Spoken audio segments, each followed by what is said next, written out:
Okay, here we are, hour number 3. It's Monday. We're going to do our Monday Fukushima update for you, and before you turn away, don't, because there's an awful lot happening that's really important, and I don't want you to miss it because you need to know. Even if you live in Africa, it doesn't matter. You need to understand what nuclear power can and will do to this planet, and that is essentially destroy a lot of it, if not all of it. And time will tell about that, because most of the nuclear plants operating now are operating past their projected life expectancy. They keep getting extensions, and the pipes keep getting rustier, and things keep abrading. It's not a good situation. And if you look at the top of Rense today, you'll see, first of all, David D's wonderful art piece on that horrific attack on the USS Liberty by that wonderful little democracy in the Middle East, our ally, Israel, 1967. All right, let's not forget the Liberty. But look down in the center column, latest Fukushima updates. All right? Now, the first story is really another one that just leaves you scratching your head. How can these things be going on and not make the mainstream media? Well, the answer is there's a cover-up. In England, they call it a D-notice.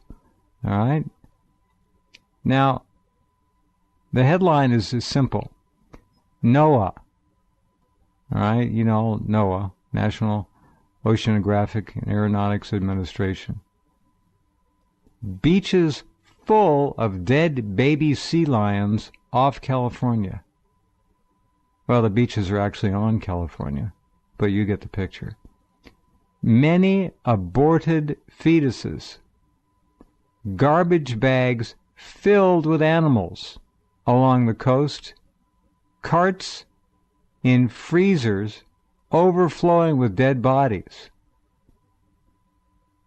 And yes, this could someday apply to human bodies. One official said, pollution, now get this lying SOB. I wish I knew who he was. Official, pollution may well have had an effect. We deliberately didn't test for it. Should that guy have his butt kicked out the door tomorrow? Yeah, I'd give him notice right now. Pollution may well have had an effect. Well, what kind of pollution, sir or madam, are you talking about? Radioactive pollution? I doubt it. The lie is on. And then we deliberately didn't test for it. There's a quote. Who the hell are these people? They're part of the enemy. And there's a color picture of dead sea lions. Just disgusting. Very, very sad. Now here's the story, June 7th, from the Venice newspaper in Venice, California. The sad reality, this is a headline, of starving, dying sea lions on Venice. A breeze catches the scent of dead, rotting sea lion. The pungent stench lingers. It's hard to ignore.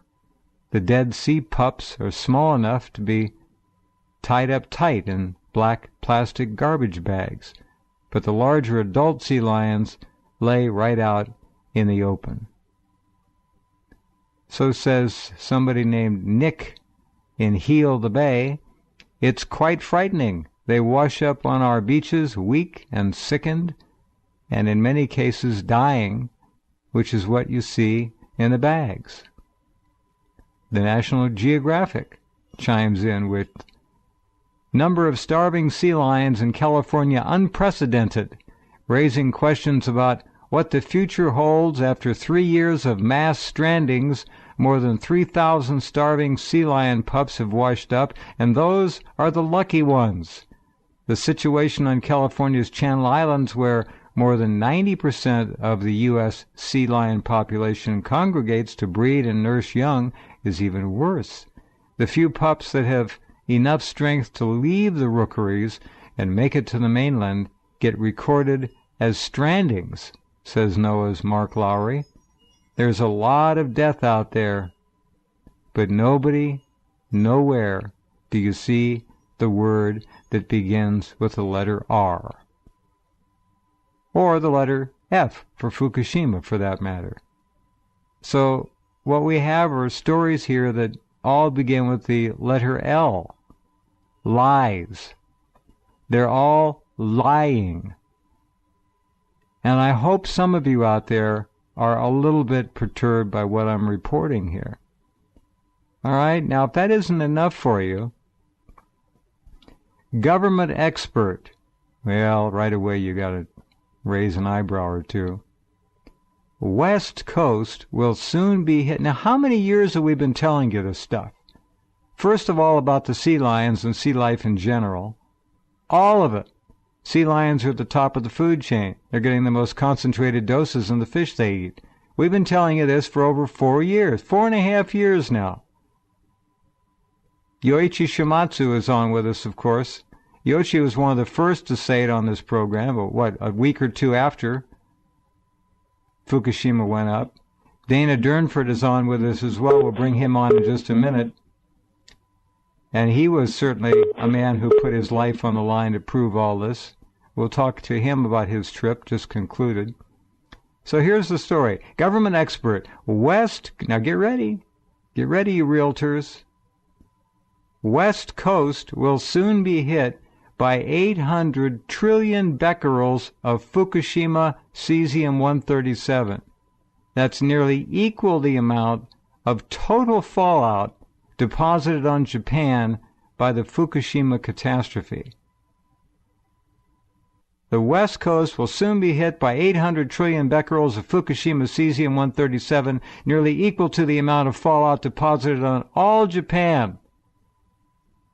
Levels in the Pacific in the water are, quote, higher than expected. Another quote, main body of surface plume has reached the west coast of the U.S. It never slowed down while crossing the ocean, contrary to predictions. All right, well, again, we told you all of this. The North Pacific current runs about 12 knots. That stuff is coming, no slowing down, and it did, and it's piled up against the West Coast now. It's been here, it's just piling up to levels that they've never seen before, and it's going to continue to pile up for centuries to come. You think there's going to be anything left on the ocean in terms of marine life? Think again. You people will have lovely ocean views as you visit your oncologist and come home to admire them, but that's going to be about it. All right, first off, let's welcome back Yoichi Shimatsu. Yoichi, how are you? Oh, I'm okay. I'm in Thailand, but you know, some frightening sights. I was in Bangkok just a few days ago, and as I was coming to the airport toward Bangkok, I saw some big clouds coming in, and there was one cloud that looked just like stuff you see in Fukushima, sort of a large mushroom cloud connected to a very long extended cloud, very strange light. Mm-hmm. So, you know, the spring currents bringing waters from the Pacific Trench, or the Philippine Trench, to the coast of southern China, Vietnam, Malaysia, Singapore, and finally, you know, they tend to go southward, finally toward Bangkok. So we're seeing this massive spread of radiation in the atmosphere and in the currents, in the fog that's generated, clouds that are generated. So I do believe the entire upper atmosphere is weakening. I remember I told you about 6 months after the Fukushima incident, sort of an eye of God in the sky over the ocean, which was visible from Khaosan Road, sort of the hippie road in where a lot of backpackers like to stay in Khaosan. Thousands of people were just flabbergasted by the sight, were just like stood still. I wish I had my camera on me, watching all the people just looking at this awesome sight. But it indicates the upper atmosphere is starting to really go. When that goes, we're going to have not just weather problems, we're going to have a lot of other problems, like oxygen problems in our environment, never mind carbon dioxide. It may be really the final extermination event on the horizon. Yeah. The other thing about this estimate that we heard of 800, the trillions of becquerels coming across the West Coast, I think that's a gross underestimate, off by 100 to 1,000 times, that actually it's a very low estimate. There's two sources of radiation. One okay, we got water, Yoichi, we got some beeps. Yeah. Mm-hmm. See, do you hear beeps on your phone? Beep, beep, beep. No. Okay, it may be a low battery. I don't know. Sort of interference. No, this is the battery's fully charged. This is okay. Something. I got to get a new phone. I guess it was fried. I've been flying through Asia. Yeah. So right. I think okay. basically circuits in my phone are nearly burned out. All right, we'll get along with it. 800 trillion becquerels you think is way too low? I think that's I think it's a pretty gross underestimate. Okay. It's from Fukushima University, which is very much connected and funded by Tokyo Electric Power. So I believe it would be much higher if we count the runoff, which is fresh water floating across the U.S. Most of it floats the U.S. because it does merge into the North Pacific Current. But the other huge source of radiation hitting the United States and Canada and the Arctic are the storms that are coming out of the Pacific, out of the Philippine Trench. And from what I can tell, I can discern, let's say, or deduct, is that's from the solid radioactive material that sank into the trench, the Japan Trench, and over the years has moved down into the Philippine Trench, causing these unprecedented numbers of typhoons heading to Fukushima, and those typhoons moving into the Bering Strait, and then circling around, hitting Alaska, the Pacific Northwest, the Canada, the Arctic. So that would be a whole additional amount, and that a lot of that, unfortunately, I believe, is containing a lot of plutonium and tritium, because from what I could tell from my readings, that very high-level war-grade plutonium that was being processed into warhead material in these underground secret labs at coal-burning and oil-burning plants in Hirono and south of there. Two major plants. A lot of that material, from my readings, was dumped into the ocean. The trail leads to fishing ports, and therefore to barges, which were dumped in the Pacific. So, what's hitting the West Coast, I believe, is going to be much larger than they're suggesting in all estimates. Well, it makes sense. It's going to be far worse. Yeah, I think you're right. Yeah, in the coming years. Sense. Yeah. Let's say next year, the year after, because these huge storms it's piling are up through, and they're increasing. Yeah, it's piling in other up. Words, there's more and more surging out of the deep sea coming over to the U.S., and which accounts for these massive numbers of aborted fetuses from sea lions. And it is happening in humans because, again, now the June report, the mid-year report finally came out from the Health Ministry, which tabulates the death rate, and we've seen this year another record drop in population. Another record drop in population, and a lot of that was aborted fetuses like we see among foreigners, among women in Hong Kong and Singapore who went to Japan just for a short time and suffered serious embryonic damage, embryos that no longer look like even mammals, much less humans, but look more like reptilian or amphibian species, coming out of these women. Japan birth rate sinking to another record low at the fourth year in a row since 3/11, and now the death rate also surging by another 4,000 some deaths per annum. This is after annual increases after the 2011 Fukushima disaster. So death rate, leading cause, cancer. Cancers. And the second is heart failure. So again, very much in line with a nuclear major radiation event, particularly since this cohort, this group should be healthier. These are people who did not endure, let's say, the war years over the wartime period as teenagers. They might have been born into war, but after the war, their diets and healthcare were radically improved. So there should not be this stunning another fourth year in a row rise in the death rate and a drop in the birth rate. So when you say what's happening in seals could be happening in humans, it is, and we know in California a lot of thyroid damage to to infants, young children, a lot of miscarriages of late, and so forth. A real crisis onshore in California in the human population. So, yeah, the kill-off is definitely underway. It's not just begun. It is well underway now and perhaps unstoppable. So this is, and people have got to really pay attention to this now. There's no more hiding. You can run, but you cannot. You can't run anymore. There's no place to run. People have got to. No, you got it right. You got it right. Yeah. All right, let's. If you don't face up, you're just going. It's basically a horrifying. It's going to be a horrifying death. There are ways to avert that. Yeah. There are ways to take precautions. Yeah. The government is not doing its job of telling people. No, not telling people anything. We have anything. been for 4 years consistent. Yeah, and we'll continue. We'll continue. All right, let's say hello now and welcome back. And thank God he is with us. Dana Durnford, who is home now, his epic one-man journey all up and down the West Coast, off the West Coast to British Columbia, through just true major motion picture. He's home and he's okay. Welcome, Dana. Thanks for being here. Thank you, and thanks. Hi, Yoichi. Hey, everybody. Hey, I wanted to add to your conversation. I was concerned about you. I bet you were. And so was a lot of people. Email. Yeah. It was a lot of drama, and we've done this because we felt that urgency. He's alive.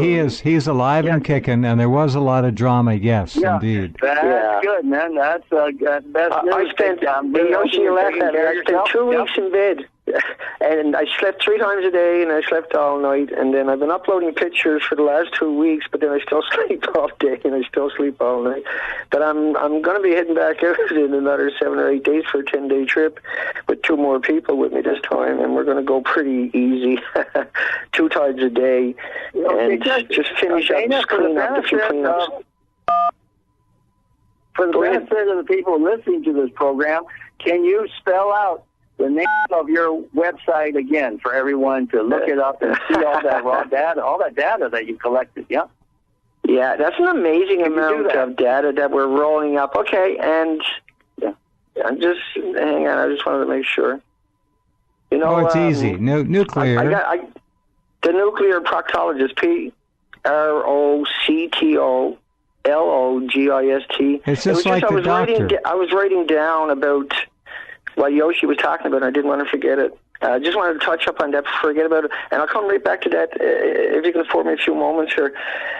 Look, what Yoichi was telling you and Jeff is telling you, folks, I want to put it in a little bit extra perspective from another angle, and I want you to think about the 3 meltdowns, and that Chernobyl stopped after 10 days and was equal to 400 Hiroshima bombs. But if it was like 20 days, it would have been 800 Hiroshima bombs, and et cetera, et cetera. And if it had kept going all the way up to the day, it would be equal to over almost 500,000 Hiroshima bombs. Wow. But it stopped after 10 days. Yeah. And it was only equal to 400 only, I say. But it was equal to amazing 400 Hiroshima bombs. Yeah. And the reason was because it was a chain reaction. And so it's consuming everything around it, and their atoms too, and their aerosol and atomize. But now Fukushima, and that's why Yoichi is telling you that, folks, is because Fukushima is 3 meltdowns, and then the fuel pools on top of that. This is an amazing amount of inventory, and that each reactor was holding around, and capable of, anyway, 3,450 assemblies, and each assembly is 80 rods, and each rod is 18 pounds and 12 feet long. So then the fuel pools have the old cores from the reactors stored on the roof of it, and they also disappeared. Now they sprayed salt water on it, and that created xylitol peroxide hydrogen buckyballs. And this saltwater sulfur combination of extraordinary heats phenomenon was known back in the 40s and the 50s through nuclear testing in the ocean. Now, when that reactor is melting down to the earth, folks, this is why Yoichi is so adamant about what he's saying, because he understands, and I'm sure he's explained this, but I want people to hear that metal that's falling down on top of these melted reactors were atomized in aerosol and become ionized and radiated. So it's not just the inventory from the fuel pools or the inventory from the reactors. It's also all the water they're pumping in on top of it, and that runs over, becomes ionized and radiated. Yeah. And that the rods, when it blew up, were spread all over the site, and they're splitting the atoms, and that they paved the harbor or poured cement over that entire harbor because they had a huge issue. A lot of that landed on the tsunami debris. A lot of the fallout, because the tsunami debris was moving at 5 to 10 miles an hour off the coastline, it was easy when the winds were west for all that radioactive fallout to start landing on that and heavy. And so that becomes highly contaminated, and that irradiates it too. But every time it rains over Japan, see, it's not just Fukushima, folks. It's not just Japan either. I mean, it's all over Canada. Every time it rains in Canada, the U.S., China, Vietnam, Alaska, it's washing back down into the coastline, into the ocean. It's being re-liberated. And when Yoichi talks about tritium, and I'll leave it on that, when Yoichi talks about tritium, look up the drinking water standards in your country for natural radionuclides. And alongside it, you'll see what they got in there for artificial radionuclides, and they're going to be millions of times higher than what's acceptable for natural radiation. So you need to ask yourself those questions, folks, and not just take it, okay, but you have to say, well, why? And that's what Yoichi does so well, and Jeff does so well. TheNuclearProctologist.org, folks, the front page is where I'm uploading every day. I'll be uploading all the way up until next Monday, every day. I haven't missed a day in the last 11 days. Wow. And then on the 16th, I put a little plug out here. On the 16th, I'll do 24-hour Fukushima, because I don't think people understand how, there's so much to be covered in this, that 24 hours is nothing to cover some of the material on this, and that's how big of an issue it really, truly is. I mean, did you all heard, I hope all of you heard, the two stories I skimmed over at the beginning of this hour? Yes. Those are hugely important stories. They're symptomatic and emblematic of a catastrophe that goes beyond anything in recorded history. Anything. And some of you say, well, we're getting tired of hearing about Fukushima. Well, I'm sorry, but we're here to report reality, and that's what we do. And these two men have literally risked their lives on your behalf to help you understand what your governments have done to you. And it's not over. And you people who live along the coast, I mean, I'm 175 miles inland, nothing but mountains between me and the marine layer. So I've got at least a buffer, and I'm taking extra precaution nutritionally, as we've talked about many times. But we'll take a break and come right back with Dana and Yoichi as we continue to bring you up to date on the biggest threat you face right now. Now, next week it could be something worse. We don't know. But right now, this is the grand prize winner of death, debilitation, and disability. And we'll be back.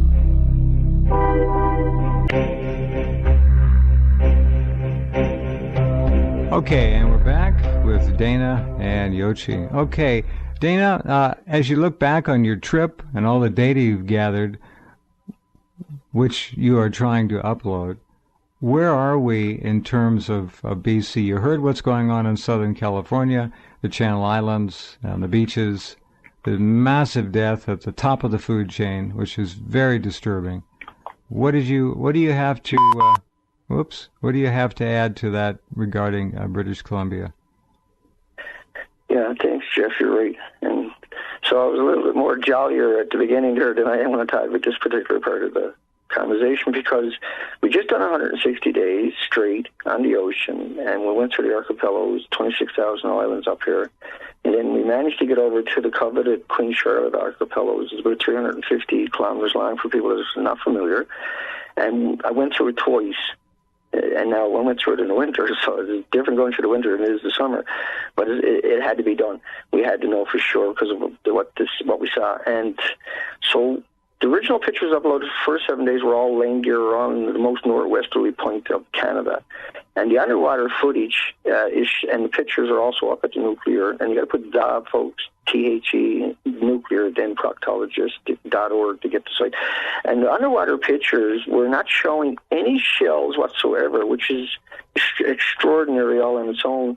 And that was the most significant thing you're going to see if you know anything about underwater, was that no mussel shells, there was no clam shells, there was no squid shells. There was no oyster shells. There was no scallop shells.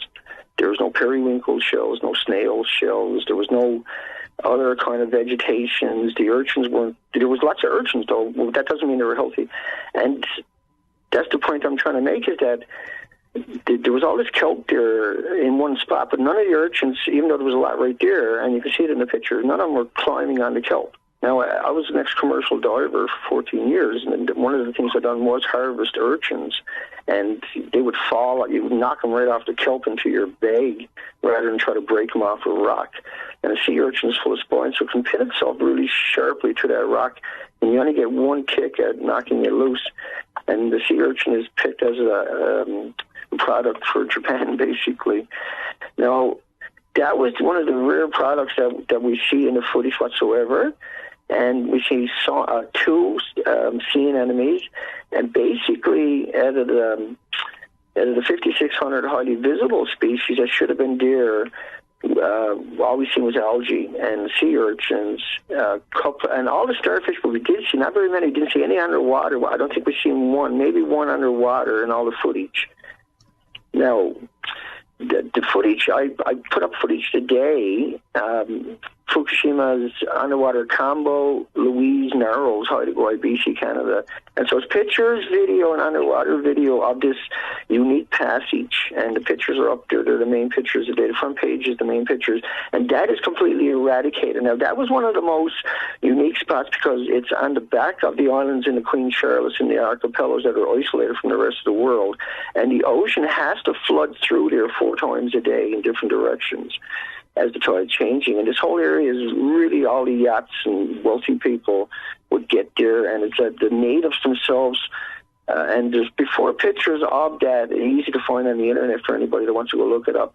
It's just the documentation is what we're covering right now. We want to put the raw files onto the internet.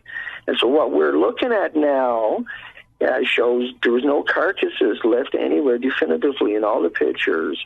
And so that's an extinction event, 100%. And all we're seeing is young animals, and that any adults that we're seeing, they're lethargic and unhealthy looking, and that everything was either deformed, and it wasn't many. There was a section of starfish on the coastline, but that was only leatherbacks, or the leather starfish. And we got reports from the commercial divers that I hung out with for 6 weeks up here in the Charlottes when they were harvesting them, a lot of my old cronies, and they were perturbed and disturbed that in one area, Corona Island in the Charlottes, down not too far from the hot springs, all the starfish that they seen were just legs, no bodies. And that literally shook them, and they sought me up because they knew that's what I was doing. And it was really a poignant moment. Now, the pictures of the west coast of British Columbia itself and the 26,000 archipelagos, there is no mollusk whatsoever on the coastline, completely annihilated. There is no species out of the water. And we know in one archipelago off Spicer Island, folks, there's amazing archipelagos of islands and fjords and inlets and open ocean. And this, this is a year-round environment. You don't get ice in the wintertime or nothing like that. And the 5 starfish that I did find, every one of them were deformed. And it was the same thing on the inside passages. On the trip back down after 160 days, I counted 70 birds. I should have been counting around 5,000 per square mile. And so that is frightening, just absolutely frightening. Now, we're going to go back up and do 10 days for birds and insects and hit the outside of the west coast of the islands. Yeah. And we'll have 2 boats and 3 people with cameras, and just quick up and quick back, and we'll be uploading that right away. Well, the insects are going to be particularly revealing, I think. This is going to be fascinating. I think so, yeah.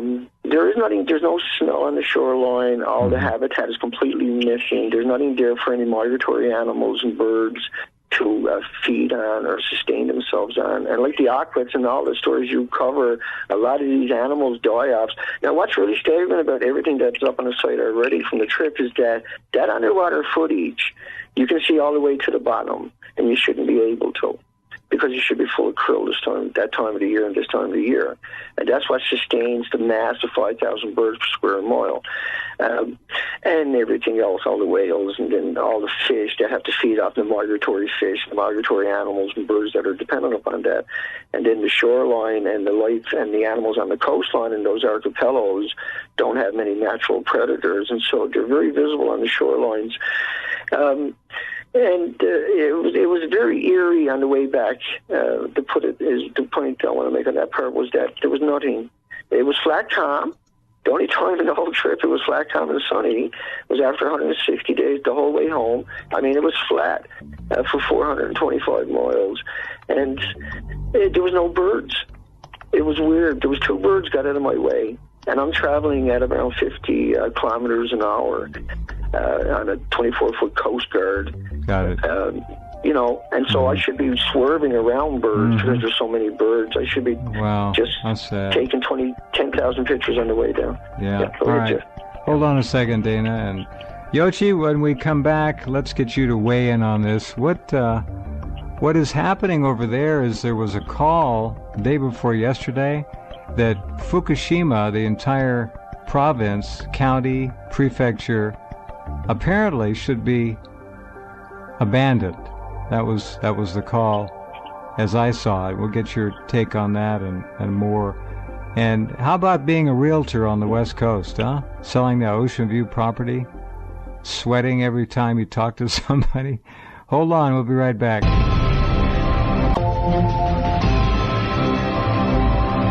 Okay, let's get back to Yoichi Shimatsu, who is no longer a real estate agent, representing Malibu View property.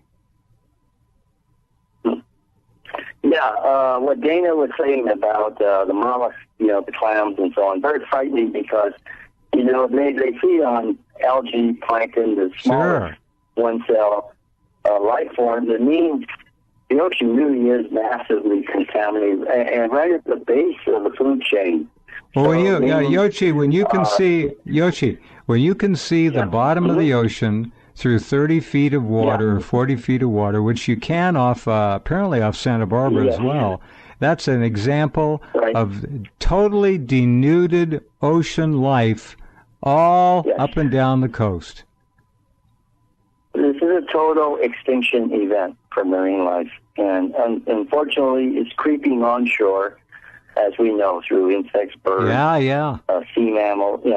So in other words, through the fog that's coming in, this is an extinction event, very clear as the water there, and it should be the major, I think, national security priority right now, the United States and Canada, and maybe Mexico and other states along the Pacific seaboard. Certainly it should be for Japan. In Japan, we know, has turned a blind eye. It's culprit on this. It's an international. The government is actually acting in a absolutely criminal manner toward the international community. It's a criminal government, which is basically nearly deliberately in violation of every kind of known international law of sea and so on. So basically, very, very serious for Dana reports. I think everyone should look at the website, and one will know that this is not some sort of toxic algae substance, because the algae would still be alive, presumably. The toxic algae would survive. The red tide would survive. It's not a red tide event. This is definitely something on another order of magnitude, the major radiological disaster and extinction event. Now, you said that this event is so great in Japan now, of course, Fukushima, that one of the stalwart cities, you got to understand, the mayor of Hirono, Satoshi Endo, said all of Fukushima and all the region affected by Fukushima should be evacuated. It's not a place habitable for children, especially for human life anymore, for domesticated animals and so on. He's talking about total evacuation. Why is this important? Because Hirono is a contractor town. This is a town totally controlled, company town by TEPCO, by Hitachi, by GE, and the mayor there is throwing in the towel. He's seen his own townspeople dying off. There's empty lot after empty lot. His homes get torn down as people die away. as the cancer rate increases, and there's no way to report. So this is a man really at the heart of it. And his town is also the host of the TEPCO thermal power plant. This is supposedly a non-nuclear oil-fired plant. The residents there told me that massive amount of nuclear work has gone on there for decades.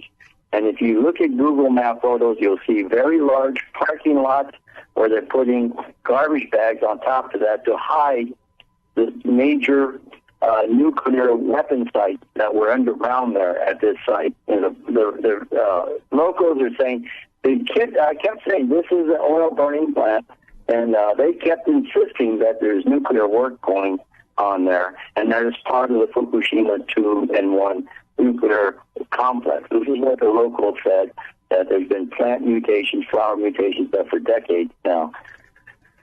This thing obviously had a major serious incident there in the tsunami and earthquake hit on 3/11, and it was given the highest priority, even more than Fukushima 1, for thousands of nuclear workers. And this is the plant from which I tracked the path of the nuclear waste going out to a fishing port and then disappearing out to sea. And so this warning from a man who is an absolute insider. This is a place that got a huge sports center, a big school, everything from Tokyo Electric, and he's finally saying it's uninhabited. You cannot, cavitate this place. It's killing people here. It's killing the entire population. So this is an insider, a town that's on the inside. Haramachi is another one, north of that, Miyagi Prefecture, another major nuclear weapons lab. I believe at least 1,000 nuclear workers were killed there. Locals told me much of that plant, deep as it was, much of the material was washed away as they tried to evacuate the plant. Wow. Terrible things. Yeah, terrible things. And if you look at Google Maps, if you look at Haramachi, the thermal plant, you will see a pit there that goes down at least 10 stories to 2 massive chambers, one that's about 5 stories deep under earth, and right by the ocean there, right by the seawall, another that's about 10 stories down. Massive nuclear weapons labs, okay? And a lot of that material was either washed to sea or was deliberately put on barges and dumped into the Japan Trench, maybe even towed down to the Pacific, to the Philippine Trench and dumped there, causing these abetting these massive typhoons that are electromagnetic in nature, all of them heading toward Fukushima and the sea currents bringing radiation to the Southeast Asia. This is crime. This is like crime on an unprecedented scale. There's never been a crime this large committed in human history, where entire regions of the world, the North American West Coast, the Arctic, the American Mid, Southeast Asia, Northeast Pacific, are being threatened with extinction. There's never been anything like this in the history of mankind. And this was deliberate, largely deliberate, because they've been honest about what they were doing and tried to contain this disaster as we advocated right away. I think the first talk I had with you is we've got to contain this disaster to this part of Japan. If it spreads, the horses will be let loose out of the corral. Correct. And the rest of the world will be doomed. Yep. I think I explained that to you several times. You sure did. And really despair. I went up there, tried to teach people decontamination techniques, tried to argue it's going to take 30 years or maybe even 3 generations before we can get this in. A lot of people will have to die courageously, make that choice to contain this disaster so we don't kill the rest of the world. That was the thing we had to do 4 years ago. And that was what the government deliberately did not do, okay? And the U.S. government is there, the Department of Energy, GE, Westinghouse, they're all there, the IAEA are all there complicit in this ecocidal, genocidal crime of all time, okay? Highest crime of all time.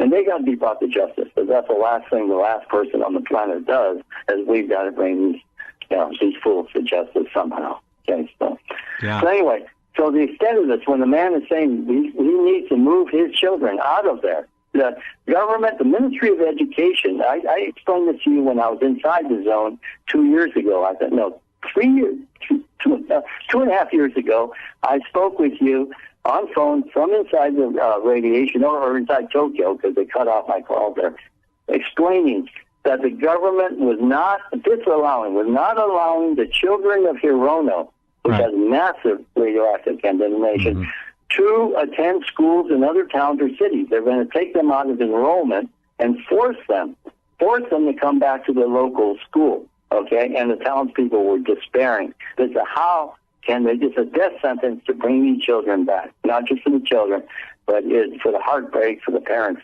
to see their children have to live in a radioactive zone, eat radioactive food, as the Ministry of Education had ordered them to do. So the mayor finally, 2 years later, belatedly admits the policy was wrong. People must be evacuated. And there are other, I think the mayor of Tokaimura has said that even further down, a non-Fukushima nuclear site linked to the death of those 140 million whales off the coast of Japan, okay? Those sites are linked to the death of those dolphins there. He said the whole town there should be removed. That it is insane to have 14 nuclear reactors on Japan's Pacific coast.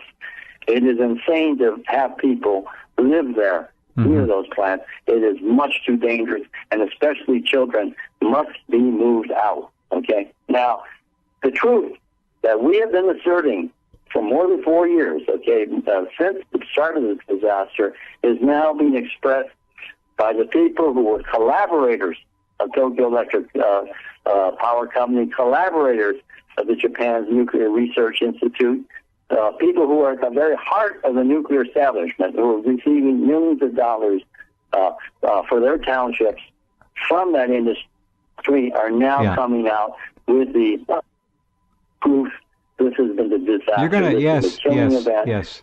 You're going to see the same thing on the West Coast. All the communities along the coast in the next 3, 4, 5, 6 years are going to be doing the same kind of thing, because this stuff migrates inland. There is a breaking point, yes. Yeah. Dana, there is a breaking point where you finally have to face that reality, because people around you, people you love and know, are dying. Your pets are dying. Right in front of you. That's when you will break and realize you have been wrong for years, and you have participated. You are partly responsible for the deaths and injury to those people, the disease that they face.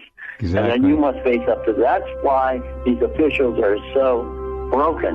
You know, they're broken men because they finally woke up. They're old prostitutes. Dana, thank you very much for the report. You are one of my heroes. Always will be. You too, Jeff.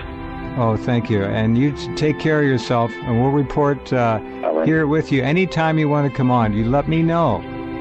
Yeah, next week will be a good one before I head back out. But outside that, you guys, hugs for everybody. Take care. Okay, we'll get you on next week then. All right, thank you. Thank you, Dana. Good to hear from you. Very good to hear from you, Dana. I'm glad you're well. Really. For sure. Yoichi, I don't know what to say. What I started the program off with was just, a couple of pieces of an enormous avalanche of horror that we're facing. And the communities along the coast are going to be doing the same thing that the communities in Fukushima Prefecture and the others are doing right now. You'll see it. Yeah, and as Dana told us, people along that Vancouver coast are starting to wake up to the horror of what's overwhelming them. It is sad, it is tragic, but we still must be brave, we must act, and we must do what we can. Exactly. All right, my friend, I'll see you next week. There he goes, Yoichi Shimatsu, and we will pause on that note for 21 hours, come right back with you tomorrow night, and we will have a lot more information for you, like we try to do each day. Have a good day tomorrow. Take care, and we'll talk. Okay, here we are, hour number 3. It's Monday. We're going to do our Monday Fukushima update for you, and before you turn away, don't, because there's an awful lot happening that's really important, and I don't want you to miss it, because you need to know. Even if you live in Africa, it doesn't matter. You need to understand what nuclear power can and will do to this planet, and that is essentially destroy a lot of it, if not all of it. And time will tell about that, because most of the nuclear plants operating now are operating past their projected life expectancy. They keep getting extensions, and the pipes keep getting rustier, and things keep abrading. It's not a good situation. And if you look at the top of Rense today, you'll see, first of all, David D's wonderful art piece on that horrific attack on the USS Liberty by that wonderful little democracy in the Middle East, our ally, Israel, 1967. All right, let's not forget the Liberty. But look down in the center column, latest Fukushima updates. All right? Now, the first story is really another one that just leaves you scratching your head. How can these things be going on and not make the mainstream media? Well, the answer is there's a cover-up. In England, they call it a D-notice. All right? Now, the headline is simple. Bad reality is a headline of starving, dying sea lions on Venice. A breeze catches the scent of dead, rotting sea lion. The pungent stench lingers. It's hard to ignore. The dead sea pups are small enough to be tied up tight in black plastic garbage bags, but the larger adult sea lions lay right out in the open. So says somebody named Nick in Heel the Bay, it's quite frightening. They wash up on our beaches weak and sickened, and in many cases dying, which is what you see in the bags. The National Geographic chimes in with, pollution may well have had an effect. We deliberately didn't test for it. Should that guy have his butt kicked out the door tomorrow? Yeah, I'd give him notice right now. Pollution may well have had an effect. Well, what kind of pollution, sir or madam, are you talking about? Radioactive pollution? I doubt it. The lie is on. And then we deliberately didn't test for it. These are quotes. Who the hell are these people? They're part of the enemy. And there's a color picture of dead sea lions. Just disgusting. Very, very sad. Now here's the story, June 7th, from the Venice newspaper in Venice, California. The sad NOAA. All right, you know NOAA, National Oceanographic and Aeronautics Administration. Beaches full of dead baby sea lions off California. Well, the beaches are actually on California, but you get the picture. Many aborted fetuses. Garbage bags filled with animals along the coast. Carts in freezers overflowing with dead bodies. And yes, this could someday apply to human bodies. One official said, pollution, now get this lying SOB. I wish I knew who he was. Official.